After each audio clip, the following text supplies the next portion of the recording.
یہ وہ شخص تھا جس کا نام سن کر سلطنتیں لرز اٹھتی تھی، ایک ایسا فاتح جس نے آدھی دنیا کو اپنے گھوڑوں کے سمو تلے رون دیا۔ تیمور لنگ۔ تیمور کا اصل نام تیمور گورگان تھا۔ 1336 میں آج کے ازبکستان کے علاقے کش میں پیدا ہوا۔ وہ ترک منگول قبیلے برلاس سے تعلق رکھتا تھا، جس کا دعویٰ تھا کہ وہ چنگیز خان کے سپاہی قبیلے کی نسل سے ہے۔ آغاز میں تیمور ایک معمولی سردار تھا، لیکن جنگی ذہانت، بے رحم حکمت عملی اور زبردست اتحاد سازی نے اسے وسطی ایشیا کا سب سے طاقتور جنگجو بنا دیا۔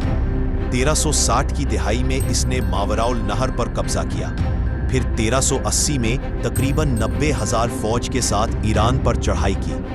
ایک کے بعد ایک شہر اس کی تلوار کے سامنے جھک گیا۔ 1387 سے 1388 میں اس نے اصفہان فتح کیا، جہاں اس کے حکم پر 70,000 لوگوں کو قتل کیا۔ یہ اس کے ظلم کی سب سے بھیانک مثالوں میں سے ایک تھی۔ اسی دوران اس نے بغداد پر حملہ کر کے 1393 میں شہر کو اس طرح تباہ کیا کہ پورا عراق تیمور کے نام سے کانپ اٹھا۔ پھر 1400 میں حلب اور 1401 میں دمشق اس کے سامنے ڈھے گئے، جہاں اس نے بحر روم کے دروازے تک اپنی دہشت پھیلا دی۔ دسمبر 1398 میں وہ کم و بیش 1,00,000 لشکر کے ساتھ ہندوستان پر حملہ آور ہوا۔ 17 دسمبر کو دہلی کی جنگ میں اس نے شہر کو جلا دیا اور تاریخی انداز کے مطابق تقریباً 1,00,000 سے 2,00,000 افراد کو قتل کیا، جن میں فوجی اور عام شہری دونوں شامل تھے۔ دہلی فتح کرنے کے بعد تیمور نے زیادہ دن وہاں قیام نہ کیا، بلکہ اپنی فوج کے ساتھ واپس ماوراء نہر کی جانب روانہ ہو گیا۔ 1402 میں تیمور نے مغرب کی طرف بڑھ کر انقرہ کی جنگ میں ترکی کے سلطان بایزید یلدرم کو شکست دی۔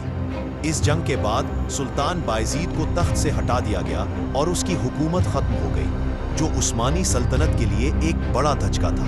تیمور اپنے ظلم، شہروں کو جلا دینے اور سر کے مینار بنانے کے لیے بدنام تھا، مگر ساتھ ہی فن تعمیر، ثقافت اور تجارت کے فروغ کا بھی حمایتی تھا۔ سمرقند کو اس نے دنیا کا حسین ترین شہر بنایا، جہاں عظیم محلات، مساجد اور باغ آج بھی اس کی شان بیان کرتے ہیں۔ تاریخ میں تیمور کو ایک ایسا فاتح یاد رکھا جاتا ہے جس کی دہشت اور حکمت عملی دونوں کی مثالیں کم ہی ملتی ہیں۔ 1405 میں چین کی مہم کے دوران شدید سردی اور بخار نے تیمور کو کمزور کر دیا۔ عمر اور سخت موسم کے باعث اسے نمونیا جیسی بیماری لاحق ہوئی، جو بڑھتی گئی اور بالآخر اترار میں تیمور کا انتقال ہو گیا۔ اس کی لاش سمرقند لائی گئی، جہاں اسے گرے امیر میں دفن کیا گیا۔